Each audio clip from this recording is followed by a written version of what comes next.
កម្មវិធីភាសាអង់គ្លេសពីប្រទេសអូស្ត្រាលីសូមស្វាគមន៍លោកអ្នកនិងមិត្តអ្នកស្ដាប់ទាំងអស់កាលពីនៅក្នុងកម្មវិធីលើកមុនយើងបានស្គាល់ពីការប្រើពាក្យ some និង any យើងប្រើ any ពេលណាយើងសួរជាសំណួរឥឡូវនេះសូមលោកអ្នកសួរមកខ្ញុំថាតើខ្ញុំត្រូវការអង្ករឬទេ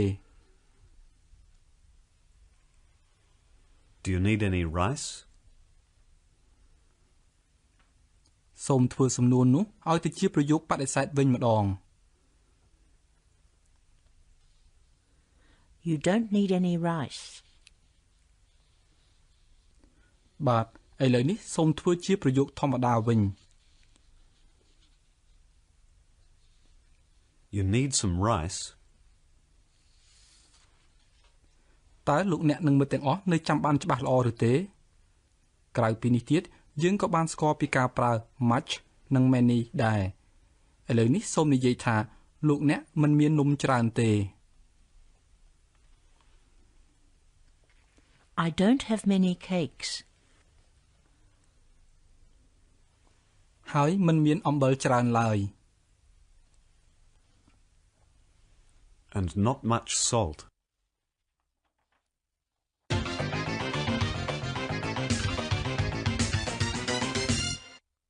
នៅថ្ងៃនេះយើងនឹងរៀនថែមទៀតពីពាក្យពេចន៍ដែលត្រូវប្រើកាលណាយើងចង់និយាយពីអ្វីៗដែលកើតឡើងនៅអតីតកាលដោយស្ដាប់ការសន្ទនាគ្នារវាងលោកសុកនិងលោកជីមលោកជីមចាប់ផ្ដើមដោយសួរលោកសុកថាតើលោកសុកកើតនៅទីក្រុងភ្នំពេញឬទេយើងចាំស្ដាប់លោកសុកឆ្លើយ Were you born in Phnom Penh, Sok? No, I moved here when I was 18. I used to live in Siem Reap, but I wanted to go to university, so I left home. I was lonely at first, but I was working hard, and I soon got used to Phnom Penh. សូមស្ដាប់ឡើងវិញម្ដងទៀតដោយលើកនេះសូមចាំស្ដាប់ពាក្យ Used to. Used to. ពាក្យនេះប្រើពីរដងក្នុងរបៀបផ្សេងពីគ្នាហើយយើងខ្ញុំនឹងបញ្យល់ពីការប្រើពេលក្រោយទៀតតែសូមចាំស្ដាប់ម្ដងទៀតសិន Were you born in Phnom Penh, Sok? No, I moved here when I was 18. I used to live in Siem Reap,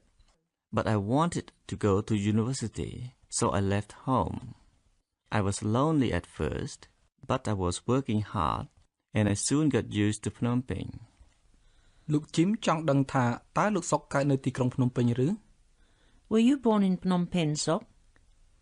តើលោកសុកឆ្លើយដូចម្តេចដែរបាទគាត់ឆ្លើយថា No លោកសុកមកនៅក្រុងភ្នំពេញនៅពេលគាត់អាយុប៉ុន្មានដែរបាទ18ឆ្នាំគាត់ប្រើកិរិយាសព្ទមួយដែលមានន័យថាផ្លាស់មកនៅ To move. To move. គាត់និយាយពីរឿងនៅអតីតកាលដូច្នេះគាត់ប្រើកិរិយាសព្ទនោះជាទម្រង់អតីតកាលយើងត្រូវប្រយ័ត្នបន្តិចចំពោះកិរិយាសព្ទដែលនៅទម្រង់អតីតកាល Moved. សំឡេងនៅខាងចុងគឺសំឡេង the Moved. I moved here when I was 18. មុនគាត់ផ្លាស់មកនៅភ្នំពេញតើលោកសុកគាត់រស់នៅឯណាដែរ Siem Reap. បាទគាត់រស់នៅខេត្តសៀមរាបសូមចាំស្ដាប់គាត់និយាយម្ដងទៀត I used to live in Siem Reap. I used to live in Siem Reap. ពាក្យ used to នេះយើងបានឮពីការប្រើនៅក្នុងកម្មវិធីទី1ហើយការក្នុងកម្មវិធីទី1លោកសុកនិយាយថាគាត់មិនអាចសម្របខ្លួនទៅតាមធាតុអាកាសនៅទីក្រុង Melbourne បានទេ I can't get used to the weather. លើកនេះពាក្យនេះមានន័យផ្សេងទៅវិញលោកសុកគាត់និយាយពីរឿងនៅអតីតកាលគឺគាត់បានរស់នៅខេត្តសៀមរាបអស់ជាច្រើនឆ្នាំប៉ុន្តែក្រោយមកគាត់លែងរស់នៅខេត្តសៀមរាបទៀតហើយគាត់បានមករស់នៅទីក្រុងភ្នំពេញវិញតែគាត់ធ្លាប់រស់នៅខេត្តសៀមរាបអស់រយៈពេល18ឆ្នាំដែរ I used to live in Siem Reap. Try that after Robert. I used to live in Siem Reap. ហេតុអ្វីបានជាគាត់ចាកចេញពីខេត្តសៀមរាប បាទមកពីគាត់ចង់ចូលរៀននៅសាកលវិទ្យាល័យដូច្នេះចាំបាច់គាត់ត្រូវតែចេញពីស្រុកកំណើតរបស់គាត់ I wanted to go to university, so I left home. សូមប្រយ័ត្នសំឡេង ed ដែលនៅខាងចុងកិរិយាសព្ទ wanted សូមហាត់អានកិរិយាសព្ទនោះតាម Robert. Wanted. I wanted to go to university. So I left home. សូមកត់សម្គាល់ពីទម្រង់អតីតកាលរបស់កិរិយាសព្ទដែលមានន័យថាចេញ To leave. Leave. Left. លោកសុកនិយាយថាមុនដំបូងគាត់មានអារម្មណ៍ស្រងេះស្រងោចម្នាក់ឯង I was lonely at first, ប៉ុន្តែគាត់ខំរៀនណាស់ but I was working hard. សូមចាំស្ដាប់ពាក្យដែលជាកិរិយាសព្ទ I was working. I was working. ទម្រង់ ing នេះយើងបានសិក្សាកាលពីក្នុងកម្មវិធីលើកមុនរួចហើយនៅគ្រានេះលោកសុកបានប្រើទម្រង់នោះទៀតតើការប្រើរបស់គាត់លើកនេះមានន័យដោយការប្រើលើកមុនឬទេលោកសុកក៏និយាយពីអំពើមួយដែលកំពុងតែកើតឡើងជាបន្តបន្ទាប់អស់មួយរយៈកាលនៅអតីតកាលអំពើនោះគឺគាត់កំពុងតែខំរៀនយ៉ាងខ្លាំង I was working hard. លោកសុកនិយាយថាមុនដំបូងគាត់មានអារម្មណ៍ស្រងេះស្រងោចម្នាក់ឯងតែគាត់ខំរៀនជាខ្លាំង I was working hard. រួចគាត់និយាយពីអ្វីដែលកើតឡើងមិនយូរប៉ុន្មានគាត់ប្រើពាក្យមួយដែលមានន័យថាមិនយូរប៉ុន្មាន Soon. Soon. តើមិនយូរប៉ុន្មានក្រោយមកគាត់យ៉ាងម៉េចដែរ I soon got used to it. គាត់និយាយថាមិនយូរប៉ុន្មានគាត់ក៏សម្របខ្លួនបានគាត់ប្រើពាក្យនេះដោយការគាត់ប្រើពេលគាត់និយាយពីធាតុអាកាសនៅទីក្រុង Melbourne ដែរ To get used to. To get used to. I soon got used to it. I soon got used to Phnom Penh. Try that after Robert. I soon got used to it. ពាក្យ used to អាចប្រើក្នុងន័យម្យ៉ាងទៀតលោកសុកគាត់ប្រើពាក្យនេះពេលគាត់និយាយថាគាត់ធ្លាប់រស់នៅខេត្តសៀមរាប I used to live in Siem Reap.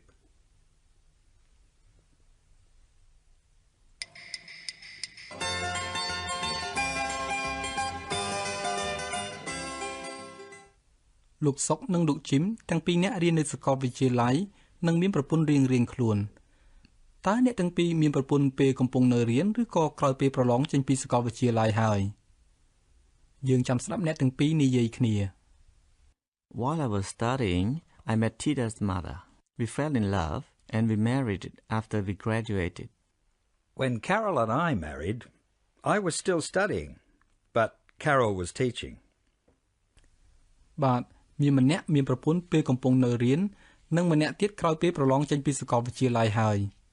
សូមស្ដាប់ម្ដងទៀត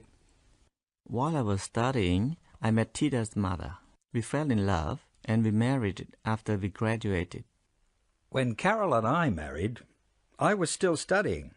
but Carol was teaching. លោកសុកបាននិយាយថា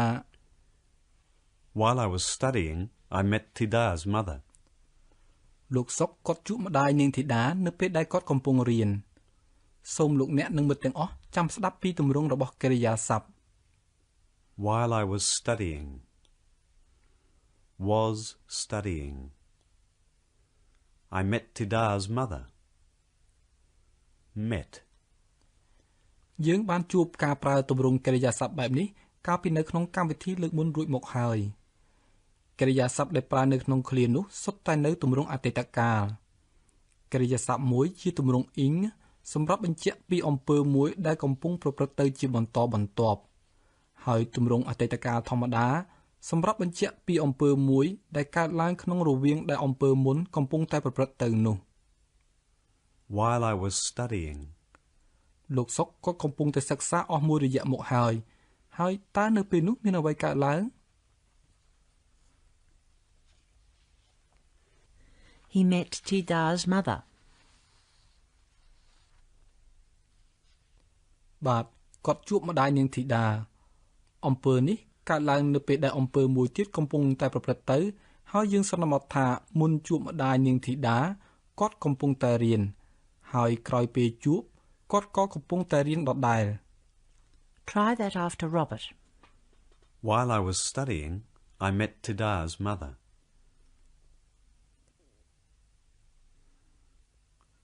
លោកសុកនិយាយថាគាត់ទាំងពីរចាប់ចិត្តស្រឡាញ់គ្នា We fell in love.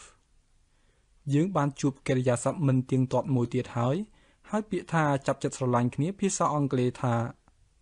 To fall in love. ទម្រង់អតីតកាលរបស់កិរិយាសព្ទ to fall គឺ fell. Try that after Robert. We fell in love. តែគាត់ទាំងពីរនាក់រៀបការនៅពេលណាដែរបាទគឺពេលគាត់ប្រឡងចេញ We married after we graduated. Try that after Robert. We married after we graduated. ចុះលោក Jim និងអ្នកស្រី Carol វិញយ៉ាងម៉េចដែរ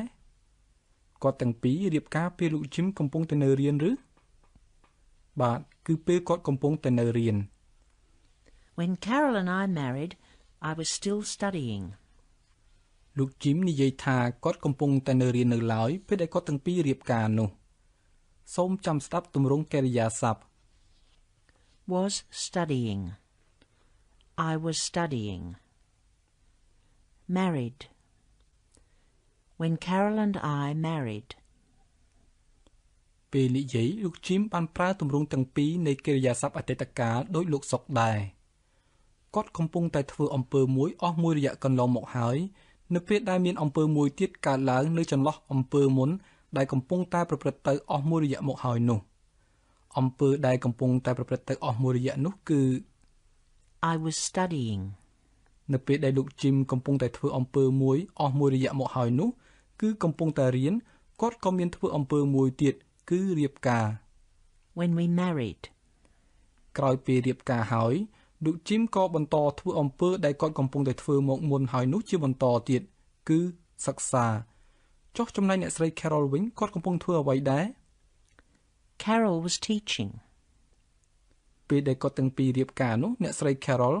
កំពុងតែធ្វើអំពើមួយអស់មួយរយៈមកហើយដែរគឺគាត់កំពុងតែបង្រៀន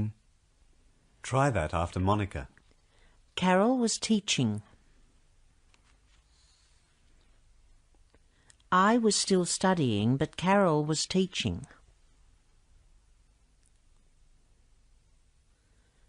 When Carol and I married, I was still studying, but Carol was teaching.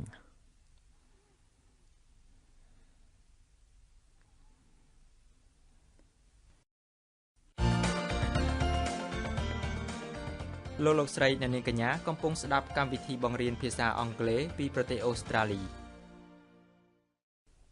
ឥឡូវនេះយើងចាំស្ដាប់លោក Jim និយាយពីដំណើរជីវភាពរស់នៅរបស់គាត់លោកសុកសួរគាត់ថាតើគាត់រស់នៅទីក្រុង Melbourne រហូតឬនៅពេលឆ្លើយលោក Jim គាត់ប្រើពាក្យ Interstate. គាត់ប្រើពាក្យនេះដើម្បីនិយាយថាគាត់ផ្លាស់ពីរដ្ឋមួយទៅរដ្ឋមួយទៀត Interstate. Interstate. លោក Jim គាត់និយាយរៀបរាប់ឈ្មោះទីកន្លែងមួយចំនួននៅប្រទេសអូស្ត្រាលីដែលគាត់បានរស់នៅ Well, first we lived in Melbourne, and I used to travel interstate once a month. Then we moved to Darwin for a while, and later to central Queensland. Then, what was next? Oh, yes. After that, we spent 3 years in Adelaide. Oh, and before Adelaide, we were in Canberra. Then we went back to Melbourne. គាត់និយាយឈ្មោះ5កន្លែងក្នុងនោះមានទីក្រុង Melbourne ដែរហើយឈ្មោះ4កន្លែងទៀតគឺ Darwin. Central Queensland. Adelaide. Canberra. លោក Jim គាត់សឹងតែមិនចាំអស់នៅឈ្មោះទីកន្លែងទាំងនោះគាត់និយាយរៀបរាប់ពីលំដាប់លំដោយនៃទីកន្លែងដែលគាត់រស់នៅដោយប្រើពាក្យមួយចំនួនដូចតទៅ First. មានន័យថាមុនដំបូង Before. After. មានន័យថាមុនពេលក្រោយពេល Later. មានន័យថាក្រោយមកទៀត Then. Next. ពាក្យទាំងពីរនេះមានន័យដូចគ្នាគឺបន្ទាប់មកទៀតសូមចាំស្ដាប់លោក Jim និយាយពាក្យអស់ទាំងនោះ Well, first we lived in Melbourne, and I used to travel interstate once a month. Then we moved to Darwin for a while, and later to central Queensland. Then, what was next? Oh, yes. After that, we spent 3 years in Adelaide. Oh, and before Adelaide, we were in Canberra. Then we went back to Melbourne. ទីកន្លែងមុនដំបូងដែលលោក Jim និងអ្នកស្រី Carol រស់នៅគឺទីក្រុង Melbourne. First. Well, first we lived in Melbourne. Try that after Robert. First we lived in Melbourne. But I used to travel interstate once a month. Try that after Robert. I used to travel interstate once a month. តើបន្ទាប់មកគាត់ទៅរស់នៅឯណាដែរ Then we moved to Darwin for a while. បន្ទាប់មកគាត់ទៅនៅទីក្រុង Darwin មួយរយៈ Try that after Robert. Then we moved to Darwin for a while. ហើយក្រោយមកទៀតគាត់ទៅនៅឯណាដែរ Later. And later to central Queensland. បាទក្រោយពីនៅទីក្រុង Darwin គាត់ក៏ទៅនៅរដ្ឋ Queensland. Try that after Robert. And later to central Queensland.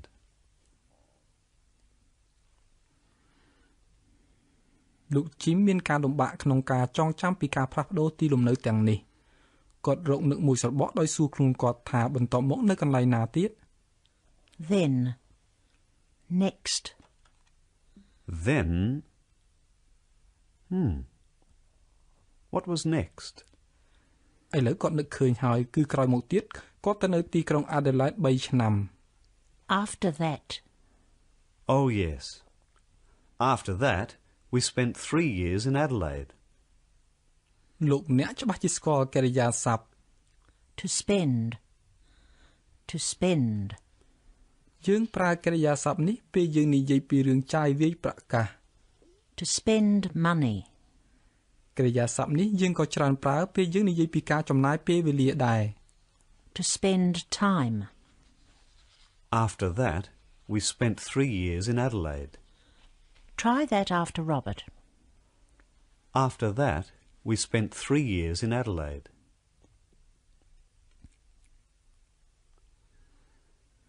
តែលោក Jim គាត់ភ្លេចមួយកន្លែងមុនពេលគាត់ទៅនៅទីក្រុង Adelaide គាត់ទៅនៅទីក្រុង Canberra Before. Oh. And before Adelaide, we were in Canberra. Try that after Robert.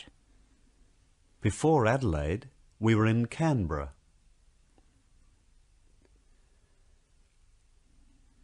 បន្ទាប់មកគាត់ទៅនៅឯណាទៀតបាទគាត់ត្រឡប់ទៅនៅទីក្រុង Melbourne វិញ Then we went back to Melbourne. Try that after Robert. Then we went back to Melbourne.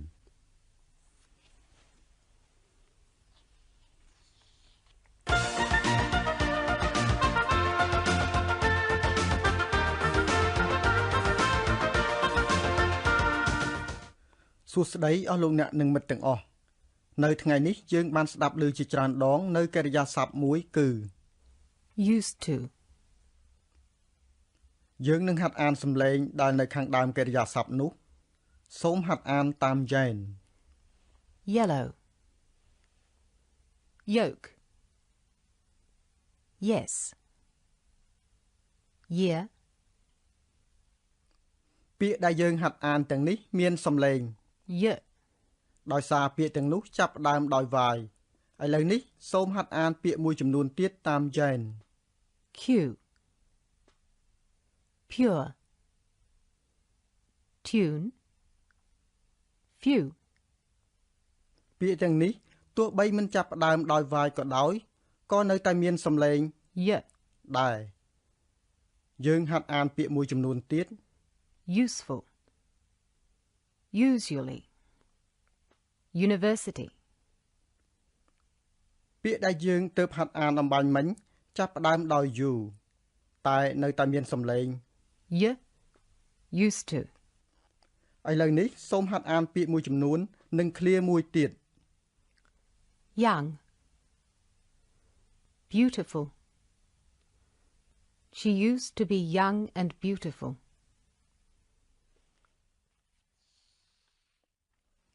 សូមអានឃ្លាមួយទៀតតាម Jane she used to be young and beautiful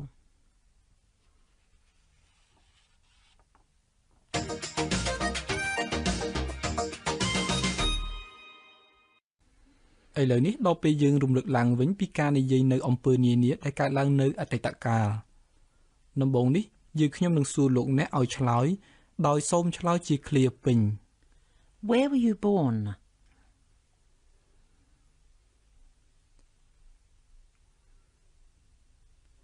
តើចម្លើយរបស់លោកអ្នកមានចាប់ផ្ដើមដោយពាក្យទាំងនេះទេ I was born សូមឆ្លើយម្ដងទៀត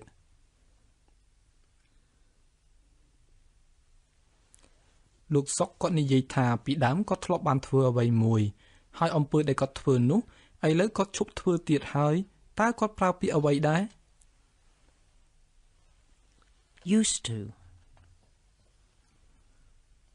លោកសុកនិយាយថាគាត់ធ្លាប់រស់នៅខេត្តសៀមរាបតើគាត់និយាយថាដូចម្ដេច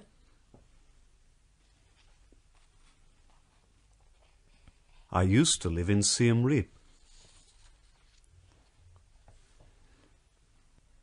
តើលោកអ្នកអាចធ្វើឃ្លាមួយជាមួយនឹងពាក្យ used to ដើម្បីនិយាយពីអំពើណាមួយដែលលោកអ្នកធ្លាប់បានធ្វើនៅអតីតកាលបានទេ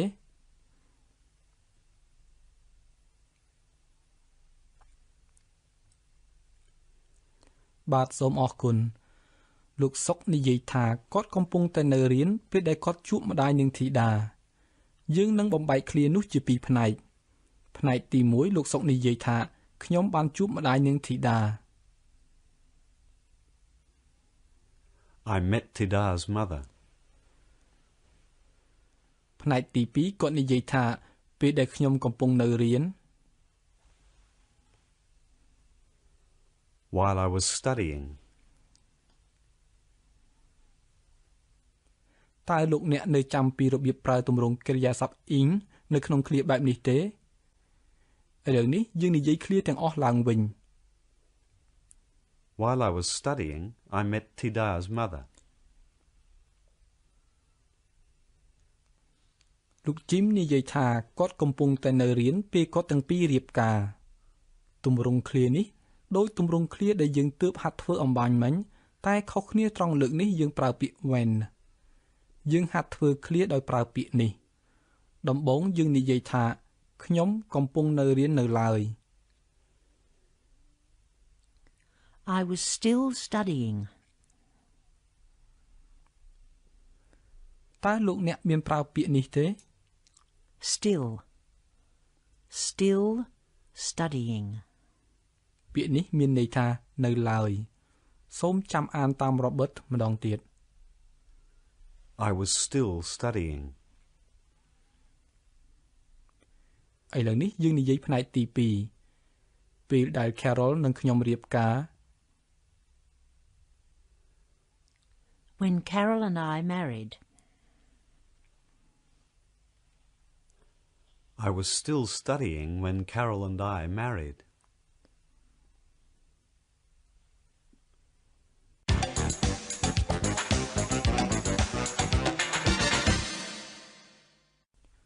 Lúc Jim បានរស់នៅច្រើនទីកន្លែងគាត់បានប្រើពាក្យមួយចំនួនដើម្បីនិយាយប្រាប់លោកសុកថាគាត់រស់នៅកន្លែងណាមុនហើយក្រោយមកគាត់ទៅនៅឯណាទៀតតើពាក្យដំបូងភាសាអង់គ្លេសថាដូចម្ដេច First. គាត់បានប្រើពាក្យ4ដើម្បីនិយាយពីអ្វីៗដែលកើតឡើងជាបន្តបន្ទាប់តើលោកអ្នកនៅចាំទេ Then. Next. Later. After that. លោក Jim ក៏ភ្លេចពីការវេលាដែលគាត់ទៅនៅទីក្រុង Canberra ដូច្នេះគាត់ក៏និយាយថាគាត់ទៅនៅទីក្រុងនោះមុនទីក្រុង Adelaide តើគាត់ប្រើពាក្យអ្វី Before. ដើម្បីបញ្ចប់កម្មវិធីយើងនៅថ្ងៃនេះសូមលោកអ្នកនិងមិត្តទាំងអស់នឹកពីអំពើអ្វីពីរយ៉ាងដែលកើតឡើងនៅក្នុងជីវិតរបស់លោកអ្នកហើយឥឡូវនេះអំពើនោះលែងមានទៀតហើយដោយប្រើពាក្យខ្លះៗដែលបញ្ជាក់ពីលំដាប់លំដោយនៃកាលវេលាកម្មវិធីរបស់យើងចប់តែប៉ុណ្ណេះខ្ញុំសូមជម្រាបលាលោកអ្នកនិងមិត្តទាំងអស់ Goodbye